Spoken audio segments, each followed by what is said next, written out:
Welcome back, ladies and gentlemen. The War of the Ladder action commences, and this time we'll have the two top dogs facing off against one another, ODM Hannodins and RTK Killing Smalls in this best of three series. First matchup is going to be Chaos versus Wood Elves. Chaos side is going to be commanded by ODM Hannodins, and RTK Killing Smalls will have the Wood Elves under his control. So for the Chaos side of things, we are going to be having some Forsaken on this far flank, going to be trying to take that hill as quickly as they can. Rest of the army is going to be Chaos Marauders with the Mirror Guard, the Chaos Warriors ROR. These guys do have 100 armor, silver shields, and they do have the speed to keep up with the rest of the Chaos Marauder and Forsaken line, so they're not going to be holding things back like any of the regular Chaos Warriors would end up doing. For the mobility, we do have Marauder Horsemen and Horse Masters going to be kind of keeping that support. Don't want to be getting caught out too much by the quick mobility that the Wood Elves can bring themselves.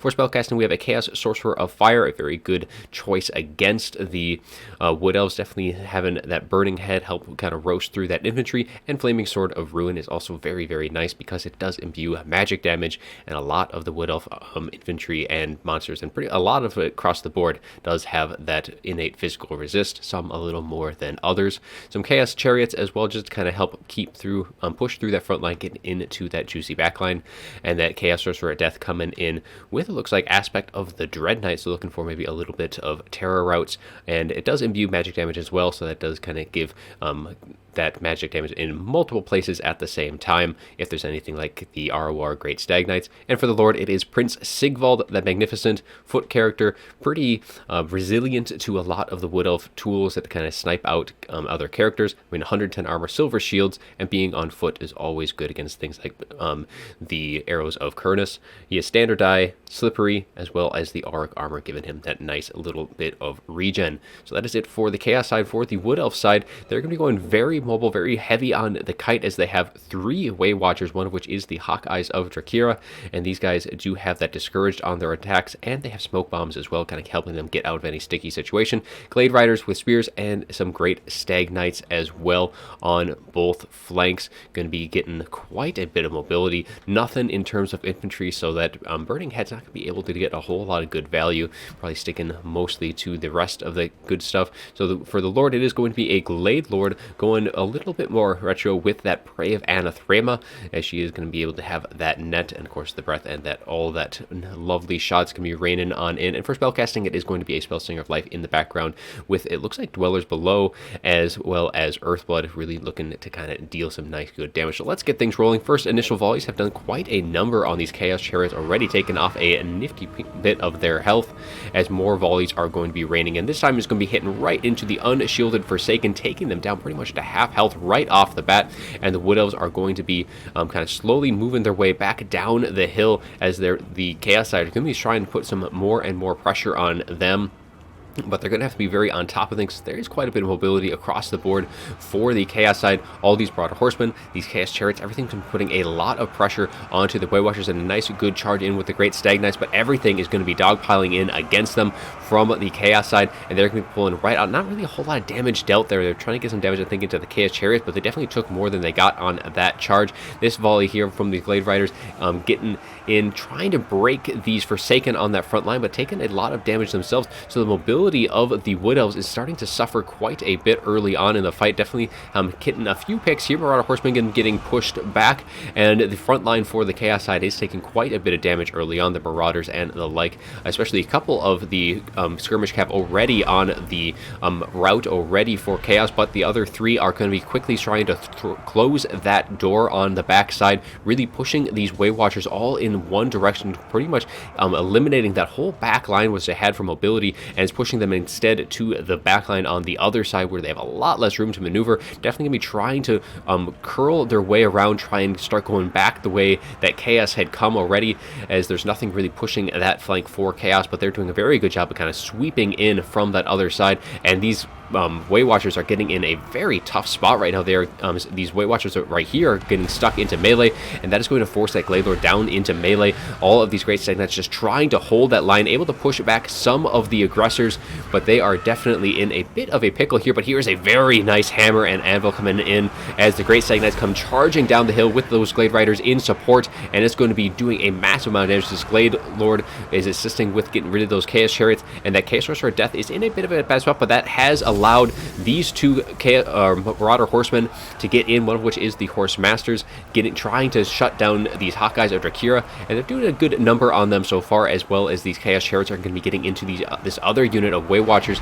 So the big hitters for the Wood Elves is starting to be in a bit of a bad spot. Even though they have the advantage in that balance of power, they aren't really in a very commanding position right now, as these Way Watchers are really trying everything they can to free up these Way Watchers, and they are able to free them from the Chaos Chariots. However, the Chaos Marauders and the Forsaken are still in hot pursuit, but they will at least be able to outspeed them, as well as taking them down. So these guys should have a little bit of breathing room, but the rest of the engagement is pretty much going on over here, as the Glade Riders and the Great Stag Knights have done an excellent job of just holding back the door that was trying to swing shut on these Way Watchers, and the Way Watchers have been able to kind of steer clear of all of this mess, and the rest of those Glade Riders are now starting to kind of come in, trying to free up from the infantry that is putting a direct pressure on. These Great Stag Knights can be charging down the hill, might be able to break these Forsaken off the charge, but looks like we have those Marauder Horsemen kind of in hot pursuit, trying to at least make them turn around and fight, but they end up routing before they're able to do that, and the Forsaken going to be taking that charge a little bit broken up, but still going to be enough to break these. And now these Way Watchers are in a very good position right now. They have plenty of room to maneuver, and all of the fast movers for Chaos has been dealt with, so that initial aggressive push by Chaos has been thwarted, and they're now going to be starting to turn their attention to Prince Siegwald. I think at this point it might even be a little better to try and kind of pick off the remaining units for Chaos, because they really do have quite a bit of infantry left. I mean, the Wood Elves still have their Glade Lord, but Prince Siegwald is just going to be kind of slowly healing up, but it looks like kind of seeing how things are going here for Chaos, seeing that they had lost all of their mobility. Hannodins does concede the first game, and that is going to put Killing Smalls up 1-0, so we're going to update that scorecard. Hannodin's kind of saving us a bit from that long slog, because all of his units that had the ability to catch the Way Watchers had been completely dealt with, and he kind of seeing that and kind of seeing the writing on the wall is going to do the easy thing and getting out of that initial first round.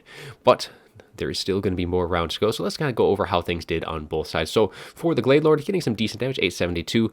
The Spellslinger Life just kind of keeping things all healed up, but these Way Watchers, they got a little scared at a couple of points there, but definitely were able to pull through and get that breathing room they needed. And the Great Stag Knights doing an excellent job with the Glade Riders at dealing with what needed to be dealt with, and that was the Chaos Chariots and the Marauder Horsemen and the Marauder Horse Masters, the things that could catch them. And really, Chaos is probably a little bit too heavy on the infantry for this kind of kite build. I mean, there were just so many units, and the Forsaken are very susceptible to that. They're very good at getting into melee, but they have no real protection. They have no shields, and they do have 85 armor, but I mean, the Way Watchers are just going to cut through that like butter, and they're not going to be able to really tank any of that incoming fire. So those infantry just wasn't able to get into anything. And even like the Chaos Sorcerer Death and the Chaos Sorcerer Fire, really kind of banking on needing that magic damage. Really, there was nothing there that would benefit from that. The Burning Head didn't have really anything good, and like there was no there's no ROR Great Stag Knights, there was no like Dryads or anything like that, and as Prince Siegwald just was kind of on the chase the entire match. But a fun first match, getting a little dicey there, keeping us entertained. But let's get into Game 2. Game 2 takes us to the blistering heat of the Hecaran Desert, as the Greenskin Wa, going to be led by Grom the Paunch, and Hannodins is going to be facing off against an Empire excursion force, as Killing Smalls takes helm of the Empire forces. And for the Greenskins, we are going to be seeing some Gobos in that front line, just getting some numbers on there, help get a little bit of WA generation, and get just a little bit of chaff on that front line. We have the 8P Clooney, Night Goblins, ROR, Fanatics, and then we have some Orc Boys as well. but it's going to be a fairly heavy mobile force on top of this, seeing kind of how that first game went, going a little heavier on that mobile component. So we have Forest Goblin Spider Riders, Morgrub's Mangy Marauders for the Skirmish Cav, and then we're going to have Orc Boar Boys on the backline, Orc Boar Boy Biggins as well. So lots of good cav, good efficient cav on that. Some Orc Boar Boy Chariots, Grom the Paunch, of course, and we have an Orc Shaman for the spellcasting. So for Grom the Paunch, he's going to be bringing his standard kit, so Lucky Banner, the Great Un is here, and Language of Da Boys, all this stuff that he needs to live and prosper well. The Orc Shaman going to be coming in on foot this time, going to be probably sticking with the kind of infantry, kind of holding back, not going to be able to keep up with the rest of that mobile force. And usually you'd be seeing this guy on a boar himself, but he is just going to be bringing Brainburster and Gaze of Mork. Goblin Big Boss going to be rolling in on his wolf, as he's going to be just bringing They Need Stabbing, a very strong debuff, minus 30 armor and minus 24 melee defense. Really good at kind of helping deal some extra damage. And for some long range, we do have the Hammer of Gork, the Goblin Rock Lobber, which is going to be throwing some rocks, going to be really forcing the Empire into the engagements that the Greenskins do want. Going to be trying to keep them on their back foot. So for the Empire forces, on the other hand, we do have Karl Franz. He's going to be making his way from Altdorf to this battlefield, and he is going to be bringing a few of his items, but not his whole set, as he does have the Reichling Runefang, and he has Foe Seeker for his items. And then for the rest of the army under his command, we are going to be seeing a lot of mobile units themselves, so lots of quick movers in the fights up until this point. So we have Pistoliers on that front, and we have some more over here. We're going to be seeing some Outriders with grenade launchers, really good at dealing with infantry. Not a whole lot of infantry to deal with for the other side, but against like the AP Cloonies, they'll do exceptionally well at bringing them down well below their threshold. Some Empire Knights for some just kind of cheap, efficient cav. And then we have some Knights of the Blazing Sun to bring in that fire damage against a lot of the regenerating units that the Greenskins do often bring, but it'll be only Grom the Paunch going to be rolling in with those kits, as we have some more Knights of the Blazing Sun and Empire Knights on that far flank, and a Jade Wizard to keep all of that cavalry and Karl Franz nice and healthy. It looks like it's just going to be Earthblood, so it's going to be probably more leaning towards healing up the cavalry and Karl Franz as the need arises, but no regrowth for him. But let's get things rolling, as both sides going to be engaging here now. This is the second battle we're going to be seeing Killing Smalls just go super heavy on the mobile. I mean, this one is a full cavalry build. Everything's going to be moving every which way. And then the Greenskins, though, they definitely have the components to deal with them. The Orc Boar Boys, Orc Boar Boy Biggins are all going to be doing a nice bit of work, and the Morgrub's Mangy Marauders will be able to trade decently into Pistoliers. Now, the Pistoliers do have that better shot against them. They're going to be a lot more direct fire, and would probably be able to trade better in the long run, especially considering they do outnumber them 4-3 in terms of the skirmish cav. But of course, there is that Hammer of Gork. That artillery is going to be playing a bit of a difference, and that is going to force the Empire to try and really get into this. This is not a build that is going to be able to quickly break the Greenskins, and they're going to have to slowly kind of whittle them away, as we get a Gaze of Mork going off right into Karl Franz. Only like one of the hits does connect, as he is able to tank most of that incoming fire fairly well, as this really blob of Forest Goblin Spider Riders, a few of them trying to get some shots into Karl Franz. It looks like a Brainburster as well kind of went down trying to catch out these Pistoliers, but Killing Smalls is going to be on top of it and pulling them right out of reach of that spell, and things are going to be getting underway in earnest for that frontline engagement. Grom the Paunch is kind of sitting out there, maybe trying to tempt a few hits, as the Empire Knights are all going to be charging in, but all of these Orc Boar Biggins are posed ready to countercharge on that front line, because the Empire is going to have to hit the infantry. Not a whole lot of infantry, nothing that the Greenskins really care about, so they're going to be able to they'll get any charges off, and that's going to open the door for these Orc Boar Biggins to get their countercharge onto the Empire Cavalry.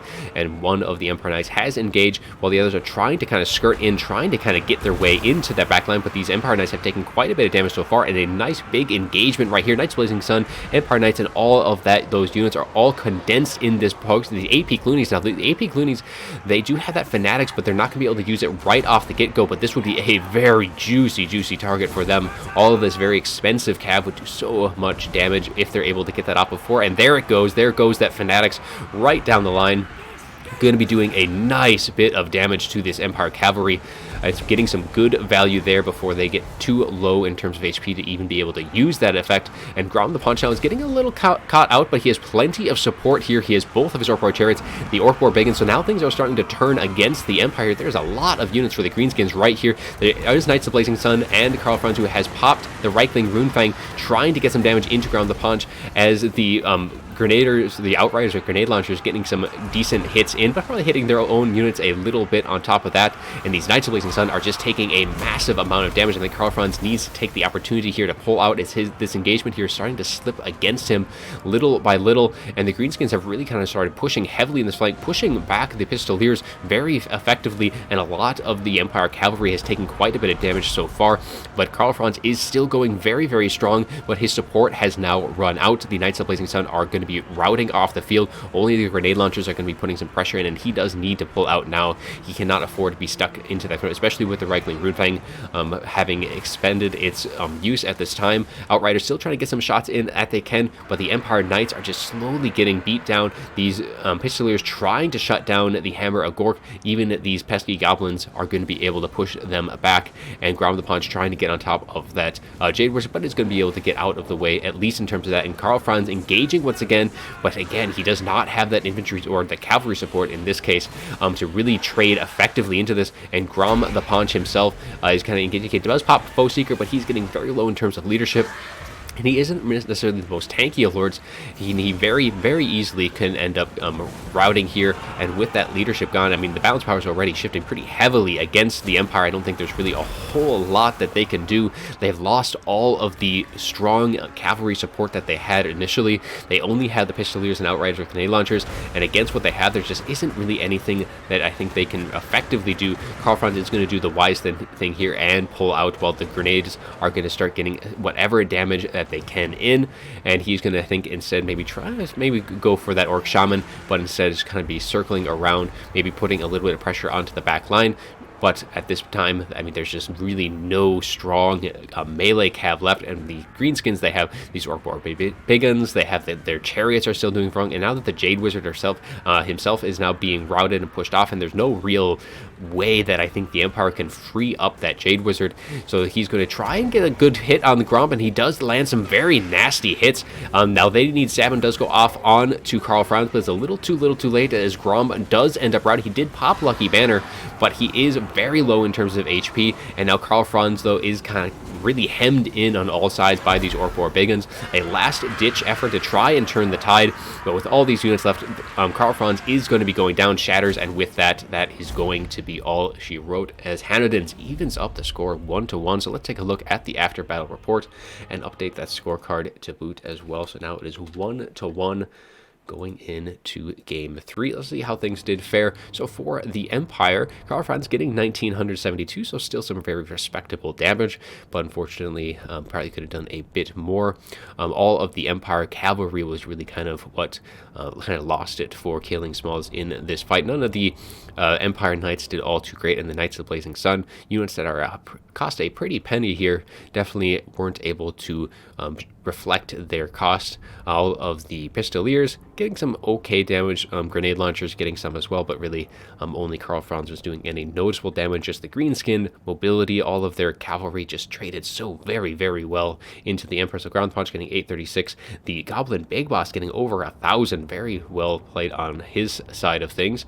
And then for the Cavalry Orc War Biggins, these guys getting 1,000 on them, and then the Rockflower was free to fire the entire fight, and then these Goblins as well, just kind of really provided a good buffer. And that beautiful Fanatics by the AP Clooney's, getting them 1,500. I mean, that was just a ton of value. I mean, once these guys were engaged in melee, that timer was ticking down, and the cavalry for the Empire just stayed engaged for a little too long and presented the most beautiful target that those guys could have asked for, and just generated insane value off of that single Fanatics cast. Rest of the units, these Orc War Chariots getting 1,200 on them, and then the Skirmishers doing very well, especially the Morgos Mage Marauders with that armor piercing, almost racking up 1,000 value themselves. But well played on Hannodin's side there and Killing Smalls. Once again, going for the heavy mobile force. Unfortunately, this time around, it did not work out so well for him, but that does mean we get a round 3 rubber match. So let's see how things are going to shake out for game 3.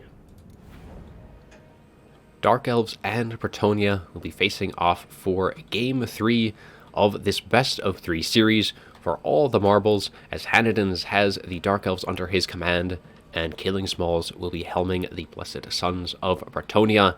So for the Dark Elf army, we are going to be seeing a front line compiled of Dread Spears, but behind them is going to be the Witch Elves. 4 units in total of them. They're going to be looking to break the peasants of Bretonnia very, very quickly and try and get into the backline. We have some Dark Riders with the Peter Crossbows, a couple of those, and then we have some Cold One Knights, some armor-piercing bonus versus large cavalry, going to trade quite well into some of the Bretonian cav, and then we have Morathi and her trusty steed, the Feral Manticore, going to be giving her support up in the sky. So Morathi is going to be rolling in with the Wand of Caradon. We have Soul Stealer, as well as the Heartrender and the Dark Sword and Enchanting Beauty. So her pretty much standard kit on her end. Otherwise, fairly basic or a straightforward approach for the Dark Elves. They do have a little bit of Skirmish Cavalry, Dark Riders with the Peter Crossbows, which will trade well into any of the Knights, as the Cold One Knights will be able to kind of push in and get those engagements. But otherwise, it is just hit that front line as hard as they can. And as for Bretonnia, to answer that charge, we have some Knights of the Realm, questing Knights on both flanks, a couple more Knights of the Realm in that backline, but they are going to be going very heavy on the infantry as well. So it's going to be peasant mobs, battle pilgrims mixed in, kind of a similar approach to the Dark Elves, but they have none of their peasant bowmen, which the Bretonians are often so well known for, and having that poison really does help on that front line quite a bit. We have the Fey Enchantress and double paladins as well, one of which is going to be having that Guardian, and the Fey Enchantress herself is going to be rolling in with a nice little kit of her own. So the Chalice Potions, Favor of the Fey, plus 40 melee attack, Arcane Conduit. We have the Dwellers Below and Earth. What the Dwellers Below will really kind of damage anything that, like these Cold One Knights, if they group up too heavily on the own cavalry of Bretonnia. But otherwise, let's get things rolling, as both armies fairly straightforward. But Bretonnia going to be given a little bit more distance, trying to get their own cavalry into position on the flanks as they kind of push in, try and get the benefit of their position. As they do outnumber the Cold One Knights pretty considerably at this point, but the Cold One Knights are going to be able to keep these Questing Knights and Knights of the Realm at bay, and there's no real range units to really kind of pepper in onto these guys, as that front line getting going. Peasant mobs against Dread Spears. Dread Spears should have no problems whatsoever that, but Knights of the Realm are going to be trying to lend their support on that front line, and these Cold One Knights are just shadowing them very well so far, keeping them from getting any charges onto the very susceptible Witch Elves, who would be absolutely devastated on any of those charges. And these Repeater Crossbows staying close to the center, not really kind of giving the Bretonians any real space to kind of get in behind them. Peasant mobs already starting to break on that front line, and we do get a pretty juicy Soul Stealer off the bat, which is going to be hitting these Knights of the Realm. A couple of the peasants and those battle programs doing a nice bit of damage. One of the Witch Elves do end up routing, but this is a massive blob fight right here in the center. This is definitely where that Soul Stealer would have been very helpful, and it looks like we are going to be getting a Chalice of Potions and potentially a Dwellers Below as well here, and there goes that Dwellers Below, and it looks like actually that's the Wand of Caradon going down, and is going to land right smack on top of that Paladin, who actually is going to be ending up rampage from all these Witch Elves, but is able to kind of stabilize on that. But the Fey Enchantress is in a terrible spot right now. She's getting just munched on by this Feral Manticore, and taking her out of the picture so very early on. That is going to be devastating for Bretonnia, losing her this quickly. Both the Paladins trying everything that they can to save her, but I don't know if the Fey is going to be able to be saved at this point. She is trying to rout, but she is just not able to get free, as these Cold One Knights are keeping her in place, and there she goes. She is shattered. Bounce power is still pretty even at this point, but with that, it does kind of push a little bit into the Dark Elves' favor. These Witch Elves are taking quite a bit of damage across the board on that front line, but that is a major loss for Bretonnia, losing the Fey so very early on into this fight. But the battle is not over yet for the Blessed Sons of Bretonnia, as the Knights of the Realm are going to be starting to put some pressure on to these Dark Riders. Peter Crossbows able to get a few hits in, but they are getting very low themselves, and another Soul Stealer does go down, shattering the Paladin. So really all of the hero support is gone for Bretonnia, and I think that is pretty much going to be all she wrote already. A very quick frontline engagement, because losing all of the heroes and lords for Bretonnia, I just don't think there's any way back for Bretonnia at this point. Losing the Knights of the Realm on that back flank there, and now that mobile game is not so heavily in their favor anymore. We still have plenty of cavalry which can be coming back, but I think at this point the writing is on the wall, and that very quick pick off by the Dark Elves. Faye gets a little too far ahead of herself. That engagement looked like it was going fairly well, but with her gone, I think that is pretty much going to be it. Cold One Knight's going to be making sure everything is escorted off, and then Marathi herself, and just seeing that Smalls is going to concede. So let's take a look at that after battle report and update the scorecard, as Hannodins does take the series 2-1. Some very well fought battles there. Lots of mobility too across all three of them, so some very exciting matchups indeed. So for Bretonnia, unfortunately, the Fae, she did still generate 1200 value. Dwellers Below doing a ton of damage, but still, yeah, losing her that early, that was just so critical for Bretonnia, and then both of the Paladins quickly followed suit. Otherwise, rest of the units just kind of going through them pretty quickly. Man-at-Arms not doing a whole lot. Well, the Battle Pilgrims did some okay damage. Cavalry, on the other hand, nothing too great there, especially for the Questing Knights, which are so very expensive. As for the Dark Elves, Marathi getting 1300 herself with those Soul Stealers. Some nice bit of damage. Witch Elves getting some decent initial damage, but they really don't have that staying power. Good, decent idea here, but really it was the Cold One Knights, which just generated a ton of value themselves. 1400 on these guys, 1000 on them, so definitely trading way, way better into the Bretonian cavalry, who were not designed to deal with other large cavalry units. These guys, that was their specialized role in that fight. Both of the Dark Arrows Media Crossbows stayed nice and healthy, and that Manticore munching on the Fey Enchantress, getting 1349 in total value. But that is going to be it for today, for this best of 3 series between Hannodins and Killing Smalls. I do hope you enjoyed it as much as I did, and as always, have a good one. See them marching with you for the more, the power and